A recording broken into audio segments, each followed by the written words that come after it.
오늘 함께 나눌 말씀은 요한복음 6장 11절에서 14절까지의 말씀, 신약성경 152페이지입니다.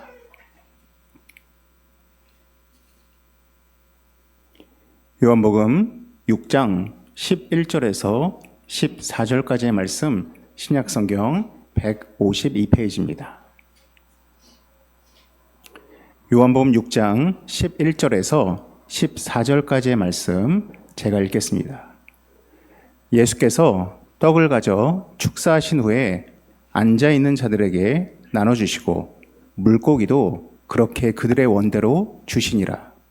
그들이 배부른 후에 예수께서 제자들에게 이르시되 남은 조각을 거두고 버리는 것이 없게 하라 하심으로 이에 거두니 보리떡 5개로 먹고 남은 조각이 12바구니에 찼더라.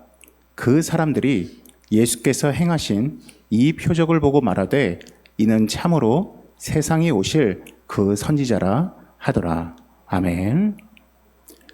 오늘은 생명의 떡이 되신 예수 그리스도란 제목으로 함께 말씀을 나누도록 하겠습니다.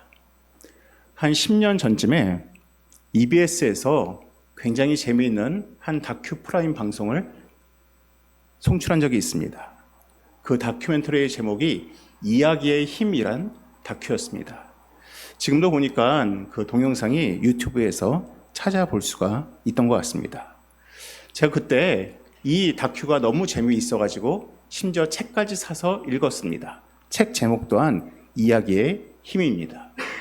그 내용이 그러합니다. 누군가에게 무엇에 대해서 가르쳐 주거나 전달할 때 이야기만큼 강력한 힘을 지닌 것이 없다라고 이야기합니다. 소위 스토리텔링이 어떤 메시지를 전하기에 참 능력이 있고 파워풀하다라는 이야기를 하였습니다. 그러면서 이러한 내용도 나옵니다. 어떠한 강력한 또한 기억에 남는 그러한 스토리텔링의 이야기를 만들기 위해서는 그 이야기에 5가지가 담겨 있어야 된답니다. 탄탄한 구조, 등장인물의 명확한 설정, 반전이 가져다주는 묘미, 또한 비극을 이용한 공감대 형성, 그리고 마지막으로 아이러니의 활용입니다. 이 5가지가 잘 버무려져 있으면 좋은 이야기이고 또한 사람에게 어떠한 메시지를 전달할 능력이 있다라고 이야기를 들었습니다. 제가 이 다큐를 보면서 저에게 계속해서 생각나는 한 이야기는 바로 성경이었습니다. 성경에는 방금 말씀드린 아이러니, 또한 공감대, 또한 명확한 설정, 탄탄한 구조 등이 잘 담겨 있습니다. 그래서 사실 여러분들 가운데 어렸을 적에 교회 학교를 다니신 분들은 말씀을 배울 때 이야기로 들으신 분들이 많이 있을 것입니다. 천지창조 이야기, 노아의 방주 이야기, 아브라함과 이삭 이야기, 혹은 요셉 이야기, 또한 예수님을 이야기할 때도 예수님이 가르쳐 주신 수많은 비유 이야기들을 통해서 성경을 익히고 또한 배웠을 것입니다. 이처럼 성경 가운데는 많은 이야기들이 버무려져 있습니다. 근데 사실 성경에는 이야기만 있는 것이 아닙니다. 이야기 안에는 정말로 핵심의 말씀이 있습니다.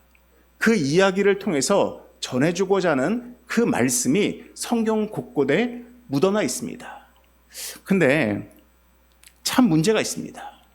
어떠한 문제가 있느냐?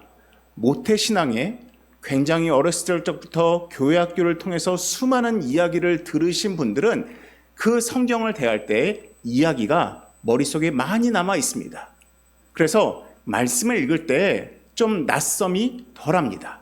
왜냐? 성경을 딱 펴보면은 여기엔 이런 이야기가 있구나, 이런 이야기가 있구나라는 머릿속에 남아있는 그 이야기들이 말씀을 읽을 때 선지식으로 반영되어서 그 어려움을 덜어주기 때문입니다. 근데 반면에 어렸을 적부터 신앙생활을 한 것이 아니라 20대 성인이 넘어서 신앙생활을 하기 시작하면은 사실 성경이 조금은 낯설고 어렵습니다. 왜냐? 알고 있는 이야기가 없기 때문입니다. 이야기가 없으니까 너무 낯설고 때로는 어렵고 이게 무슨 내용이지라는 의아함을 품을 수가 있다라는 것입니다. 그래서 어렸을 적부터 성경 이야기를 많이 들으신 분들은 성경을 이해하는 데 이러한 어려움을 덜 겪을 수가 있습니다. 근데 문제가 있습니다. 단점이 있습니다. 어렸을 적부터 수많은 이야기들을 통해서 말씀을 익히고 들으신 분들은 자칫 이야기만 남아있고 그 이야기가 전해주는 핵심 본질의 말씀은 제대로 모르는 경우가 많습니다. 노아의 방주 이야기 알지. 예수님 비유 이야기 알지. 그 이야기 다 아는 이야기야 라고 이야기하지만은 정작 그 이야기가 전해주는 메시지가 무엇인지는 잘 모르는 경우가 많이 있습니다. 반면에 성인이 되어서 성경을 접하시는 분들은 애초에 이야기를 모르니까 이야기와 말씀이 함께 가서 처음부터 본질을 익히는 경우도 종종 있는 것 같습니다. 그래서 이처럼 이야기를 아는 사람과 모르는 사람의 장단점들이 성경을 읽을 때 분명히 드러나는 것 같습니다. 제가 왜 이 말씀을 드리느냐? 오늘 이야기는 여러분들이 너무나 잘 아는 이야기입니다. 오병이어 사건입니다. 떡 5개와 물고기 2마리로 5,000명 먹이셨다. 끝! 이게 여러분들이 아는 이야기입니다. 사실 여러분들이 지금 당장 여러분들에게 오병이어를 통해서 하나님이 우리에게 주시는 본질의 메시지가 무엇입니까? 라고 말씀이 무엇입니까? 라고 묻는다면 여러분 대답하실 수 있습니까? 이 이야기 주님께서 오병이어로 5,000명 먹이셨다 이야기 아닙니까? 맞습니다. 틀린 이야기가 아닙니다. 맞는 이야기입니다. 근데 그게 본질이 아니라는 겁니다. 여러분들이 그 오병 이야기의 그 이야기의 수준에 머물러 있으면은 여러분들의 신앙은 여전히 초등학문, 초등학교의 신앙에 머물 수밖에 없습니다. 이 오병이어의 이 기적 이야기는 단순히 5,000명을 먹이실 수 있는 능력이 하나님께 있다, 그걸 말하는 게 아닙니다. 이 이야기의 본질에 말씀이 있습니다. 오늘 함께 그 내용을 좀 다뤄보고자 합니다. 오늘 말씀의 시작은 요한복음 6장 5절에서 6절 말씀부터 시작이 됩니다. 요한복음 6장 5절과 6절을 보시면 5절에 이렇게 나와 있습니다. 예수께서 눈을 들어 큰 무리가 자기에게로 오는 것을 보시고 빌립에게 이르시되 우리가 어디서 떡을 사서 이 사람들을 먹이겠느냐.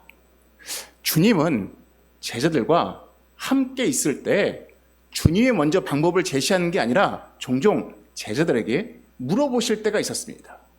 많은 사람들이 모여 있습니다. 내 밥을 먹을 때가 되었습니다. 내 주님이 빌립한테 물어보십니다. 빌립아, 어떻게 이 사람들을 먹일 수 있겠느냐? 그랬더니 빌립이 이야기합니다. 7절에 이렇게 말합니다. 주님, 각 사람으로 떡을 조금씩 주더라도 200데나리온의 떡으로는 부족할 것 같습니다. 라고 이야기를 합니다.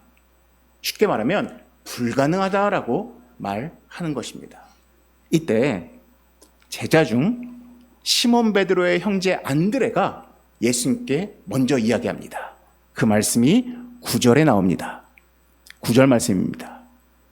여기 한 아이가 있어 보리떡 5개와 물고기 2마리를 가지고 있나이다. 그러나 그것이 이 많은 사람에게 얼마나 되겠사옵나이까. 아까 빌립은 처음부터 주님 그건 안 될 것 같습니다 얘기했는데, 안드레는 주님 이거라도 있긴 한데 좀 힘들겠죠? 라는, 좀 빌립보다는 그래도 조금 나은 모습을 보여줍니다. 그러자 주님이 사람들을 앉힙니다.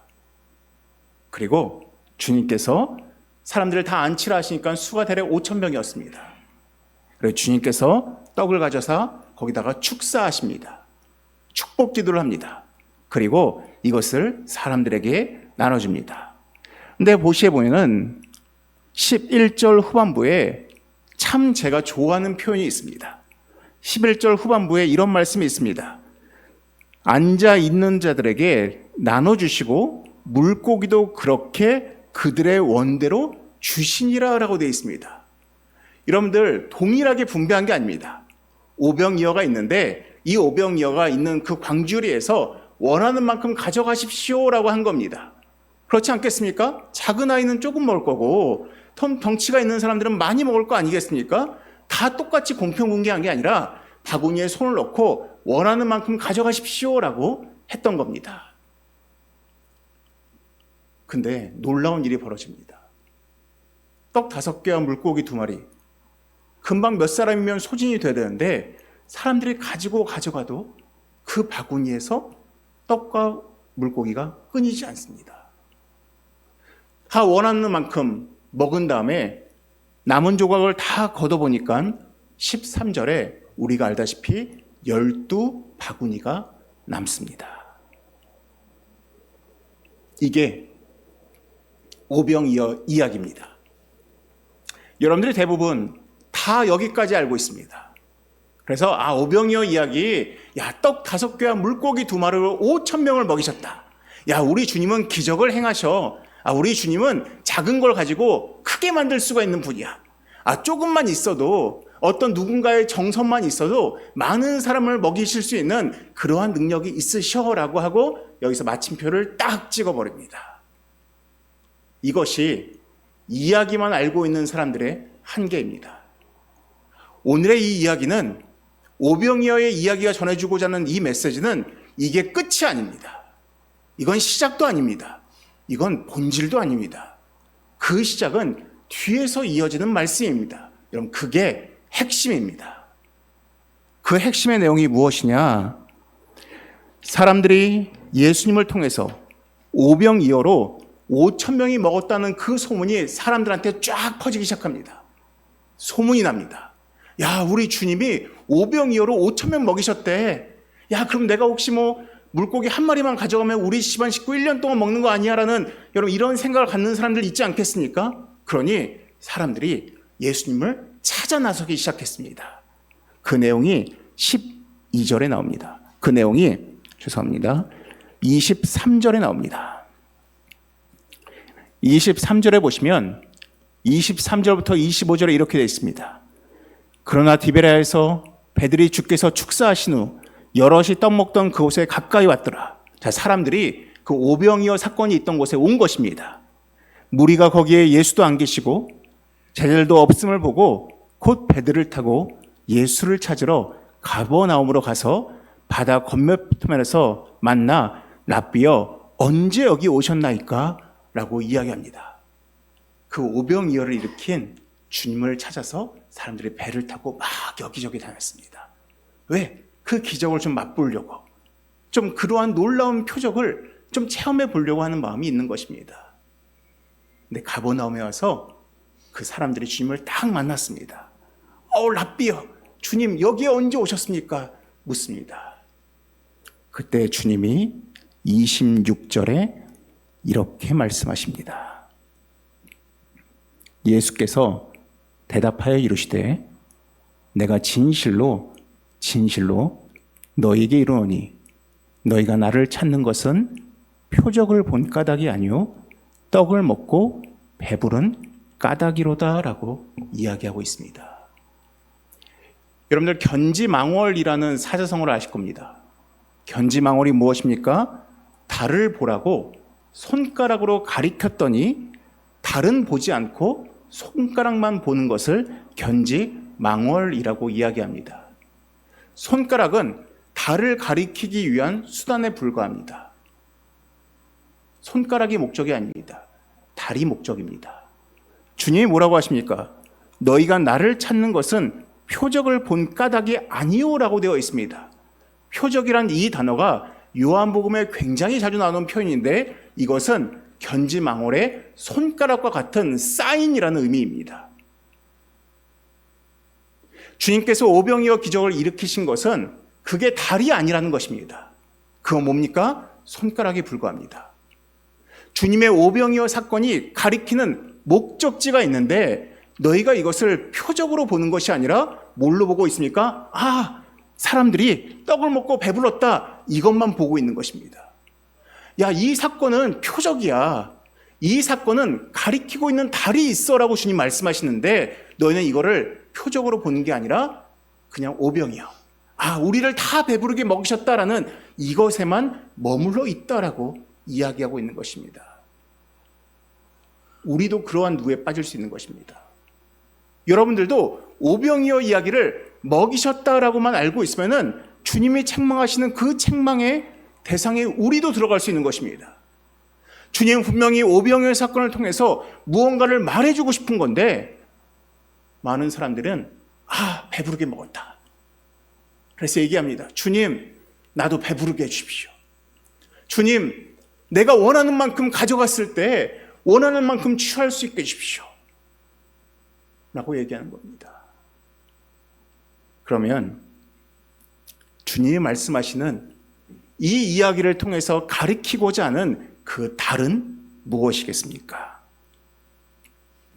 27절에 이렇게 말씀하고 있습니다.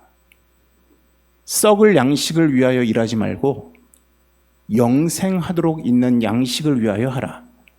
이 양식은 인자가 너희에게 주리니 인자는 아버지 하나님께서 인치신 자니라.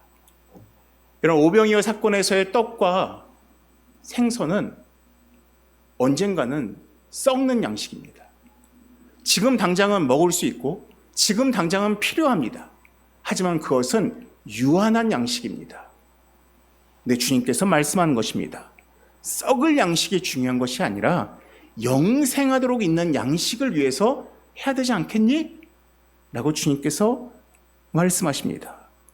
그랬더니 주님이 이렇게까지 말씀하시니까 궁금하지 않겠습니까? 여러분들도 맨날 오병이어 이야기만 맨날 주구장창 알았는데 이게 표적이라고? 달이 있다고 하라고 하면은 목사님 달이 뭡니까? 라는 궁금증이 생기지 않겠습니까? 이 사람들도 똑같았습니다. 그래서 30절에 따라왔던 사람들이 주님을 향해서 여러분들과 똑같은 질문을 합니다.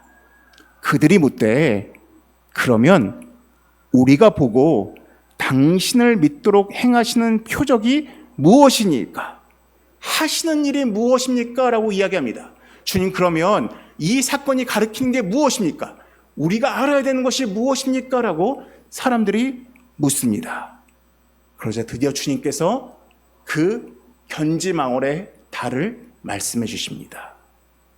32절과 33절입니다. 우리 32절과 33절 말씀 우리 같이 함께 읽겠습니다. 시작. 예수께서 이르시되 내가 진실로 진실로 너희에게 이르노니 모세가 너희에게 하늘로부터 떡을 준 것이 아니라 내 아버지께서 너희에게 하늘로부터 참 떡을 주시나니 하나님의 떡은 하늘에서 내려 세상에 생명을 주는 것이라. 주님의 말씀하고 싶은 본질이 점점 가까워옵니다. 그리고 이 본질의 클라이막스는 바로 35절에 나옵니다. 나는 생명의 떡이니 내게 오는 자는 결코 줄이지 아니할 터이요 나를 믿는 자는 영원히 목마르지 아니하리로다라고 말씀하고 있습니다. 주님이 먼저 이 땅에서 필요한 양식을 주시는 주님이심을 오병이어 사건을 통해서 먼저 보여주신 겁니다. 봐라, 내가 너희들의 지금 육적인 필요한 양식들을 주시는 분이야 라고 보여주는 겁니다. 근데 거기에 머물러 있으면 안 됩니다. 한 단계 더 나가야 됩니다. 그게 뭡니까? 우리 주님은 육적인 음식만 주시는 분이 아니라 영적인 생명의 음식도 주시는 분이야 라는 것을 주님은 알기를 원하시는 겁니다. 이건 여러분들을 향해서도 마찬가지입니다. 하나님을 믿으면서 매 순간 육적인 문제만 해결받기 위해서 나가오는 신앙은 오래가지 않습니다. 왠지 아십니까? 육적인 문제가 해결되지 않으면 쉽게 그 믿음이 실족되기 때문입니다. 육적인 어려움을 겪게 되면 금방 그 믿음이 흔들리기 때문입니다. 육적인 문제에 어려움에 빠지면 그 마음이 낙담에 빠지기 쉽기 때문입니다. 근데 우리 주님은 더 중요한 본질의 것을 말씀하고 있는 것입니다. 여러분, 이제 겨울철이 되었습니다. 이렇게 장마철이 되거나 겨울철이 되면은 그 차량 안전에 대해서 좀 더 주의를 많이 해야 된다라고 이야기를 합니다. 그 중에 한 가지가 타이어 공기압입니다. 그래서 타이어 공기압을 적절히 넣지 않으면 비가 많이 오거나 혹은 눈이 많이 올 때 자동차를 제대로 운전하고, 즉 조향할 수가 없다라고 이야기를 합니다. 여러분 혹시 운행을 하시다가 타이어에 펑크가 나보신 적이 있으십니까? 제가 한 20대 중반에 그때 아반떼를 볼 때 제가 한 60km 되는 도로에서 운전을 하다가 갑자기 차량의 한쪽 타이어가 펑크가 난 적이 있습니다. 근데 여러분 아시겠지만은 펑크가 난다고 해서 갑자기 타이어가 확 주저앉는 건 아닙니다. 타이어가 서서히 주저앉습니다. 하지만 결국 달리다 보면은 그 타이어에 펑크 난 것 때문에 자동차가 제대로 가지를 못합니다. 타이어를 반드시 교체해야 됩니다. 근데 미국 대통령이 타는 전용차를 미스트라고 하는데, 이 전용차에 달려있는 타이어는 우리의 일반적인 타이어랑은 좀 다릅니다. 어떻게 다르냐? 그 대통령, 미국 대통령이 타는 그 차의 타이어는 바람이 빠져도 상관이 없습니다. 심지어 옆에서 총알로 그 타이어에 구멍을 좀 내도 이 자동차는 시속 120km까지 굉장히 빠르게 달릴 수 있다고 합니다. 그 이유가 뭔지 아십니까? 이러한 타이어를 런 플랫 타이어라고 하는데, 이 타이어는 공기의 힘으로 타이어의 모양이 유지가 되는 게 아닙니다. 우리가 타는 자동차는 공기의 힘으로 타이어의 모양이 유지가 되는데, 미국 대통령이 타는 그 차의 타이어는 공기 때문에 타이어가 유지되는 게 아니라 고무 자체가 두껍습니다. 그 타이어의 고무가 굉장히 두껍습니다. 그러니까 단순히 공기로만 타이어의 모양이 유지가 되는 것이 아니라 그 고무 자체가 두껍기 때문에 바람이 빠져도 시속 100km로 빠르게 계속 달릴 수가 있다라고 이야기합니다. 제가 이걸 보면서 문득 이런 생각이 듭니다. 많은 사람들이 이 세상을 살아가면서 흡사 타이어 안에 들어있는 공기처럼 무언가로 내 삶을 가득 채우려고 애를 씁니다. 물질적인 것으로, 때로는 건강함으로, 때로는 이 땅에서의 어떠한 명예로, 어떤 내가 원하는 것들을 가지고서 내 삶의 그 타이어의 빈 공간들을 공기로 꽉꽉 채워넣기를 소망합니다. 근데 문제가 있습니다. 때로는 그 공기가 빠질 때가 있습니다. 여러분 여기 앉아있는 분들 가운데 우리 시원이 빼고는 다 이제 20대가 넘으셨는데, 그러면 우리 인간은 20대 넘으면 이제부터는 다 노화의 길로 들어서는 것입니다. 속도와 기울기만 좀 다를 뿐인 거지, 우리는 이미 20살이 넘은 순간 이미 우리는 노화의 시작입니다. 우리가 때로는 우리 건강에서 어떠한 문제가 생길 수도 있고, 때로는 나약함을 지닐 수밖에 없습니다. 여러분들이 가진 돈도 언젠가는 수많은 정점을 찍다가도 어느 한 순간 조금씩 소비가 더 많아질 수밖에 없습니다. 때로는 여러분 자식들을 결혼시킬 때가 되면은 여러분들의 재산은 급격하게 줄어들 수밖에 없습니다. 여러분들의 그 타이어에 그 공기로 채워놨던 그 많은 것들이 언젠가는 빠질 수 있다는 것입니다. 그리고 어떤 문제가 생긴지 아십니까? 인생을 굴리는 데 있어서 너무 어려운 것입니다. 항상 그래서 나는 타이어의 공기를 채우려고 애를 쓰는데, 그 공기가 마음대로 채워지지 않으면 너무 사는 게 힘들고 어렵고 인생을 굴러가는 것이 벅찹니다. 흡사 공기 빠진 타이어가 자동차를 굴리지 어려운 것처럼 우리 인생이 그럴 수밖에 없다는 것입니다. 그런데 우리 주님이 말씀하십니다. 육적인 양식으로 그러한 타이어의 공기로 채우는 인생이 아니라 단단한 고무로 만들어진 타이어, 영적인 생명으로 충만함을 경험하는 그 인생은 타이어의 공기가 빠지든 빠지지 않든 상관없이 그 인생을 녹록하게 견딜 수 있고, 또한 그 삶을 견고하게 살아갈 수 있다는 것입니다. 여러분들은 어떠한 삶을 살고 계십니까?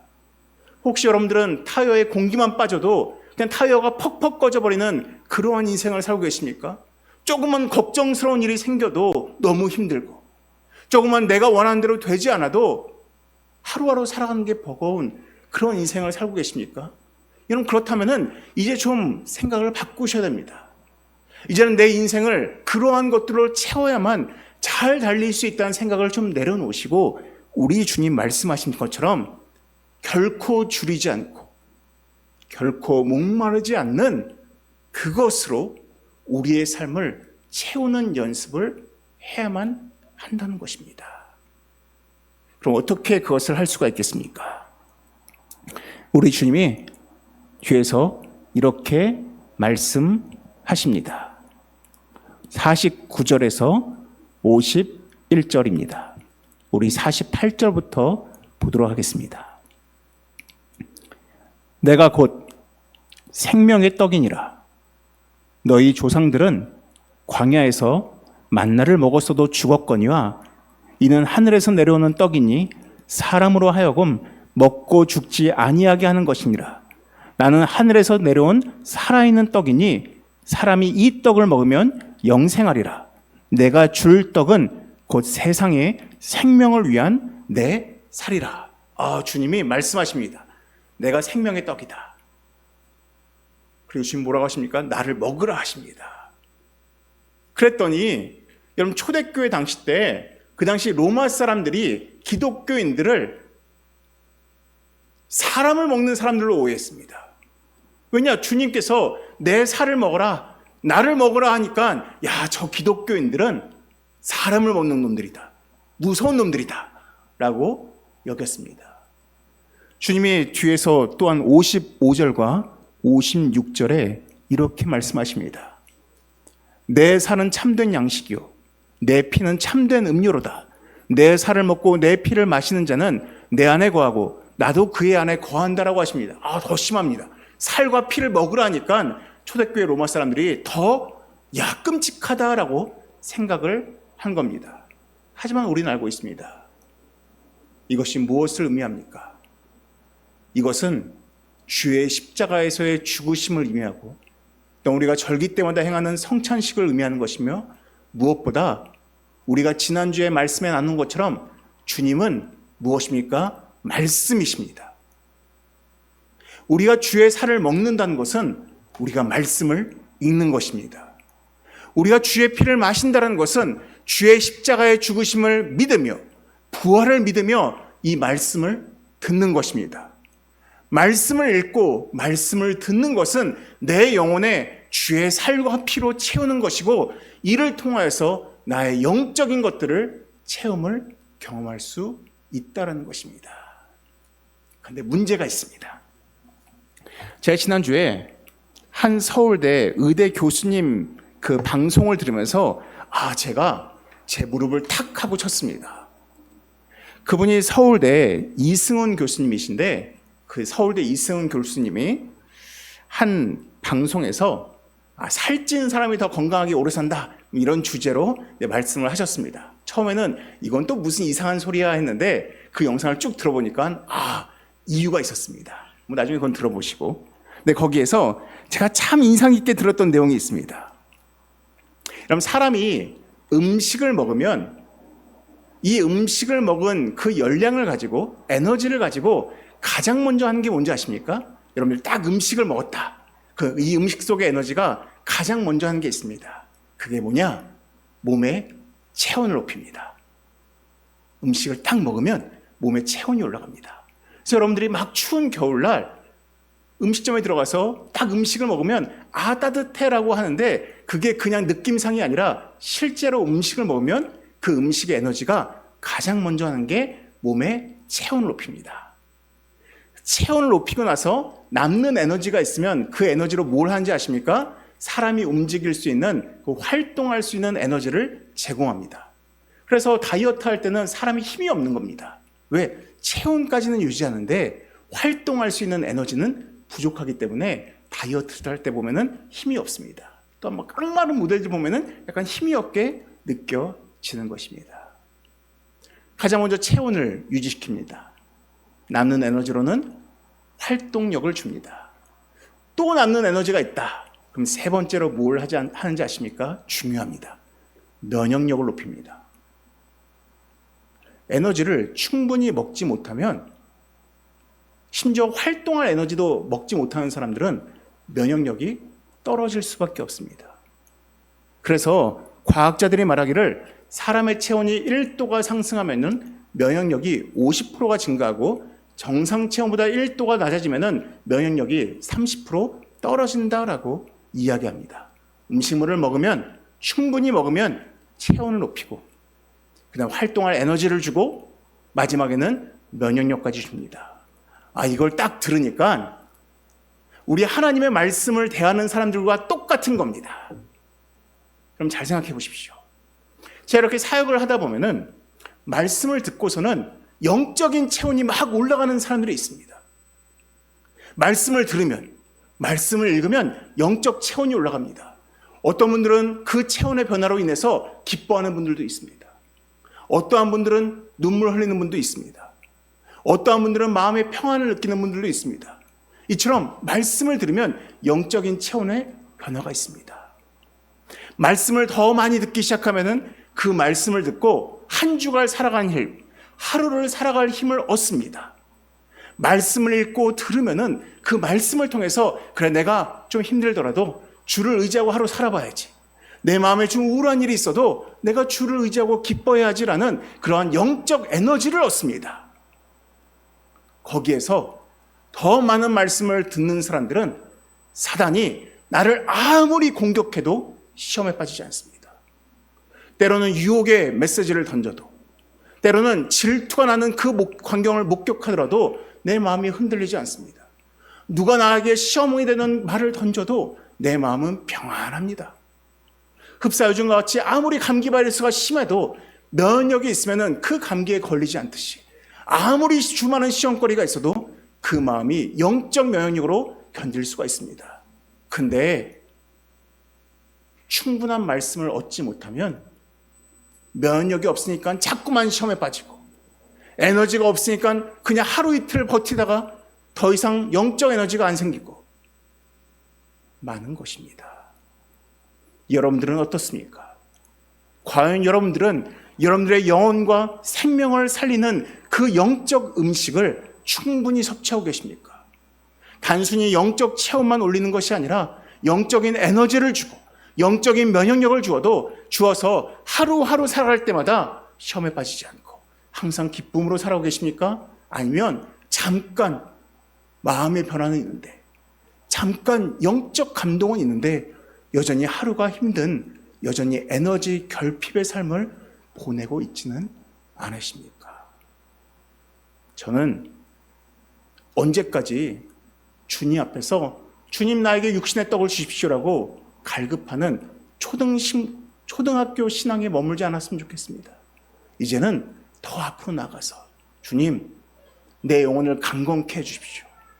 주님, 내가 내 영적인 체온만 올리는 에너지가 아니라 내가 에너지를 가지고 면역력을 가지고 살아갈 수 있는 주의 말씀을 내가 먹겠사오니 허락해 주시옵소서라고 간구할 수 있는 여러분 되시기를 주님의 이름으로 축원합니다. 기도하시겠습니다. 사랑에 많으신 하나님 아버지, 하나님 주님께서 우리 가운데 보여주신 이 오병이어의 기적을 통해서 우리에게 전해주시고자 하는 그 메시지, 주님이 생명의 떡 되시고 주로부터 먹는 자는 영원히 배고프지 않고 영원히 목마르지 아니하리라는 이 본질의 말씀을 기억할 수 있는 우리가 되게 하여 주시옵소서.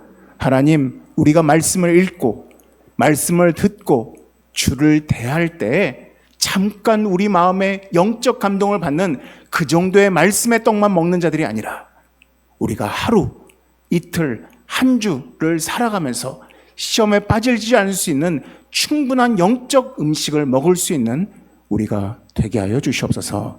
이 모든 말씀 예수님의 이름으로 기도드립니다. 아멘.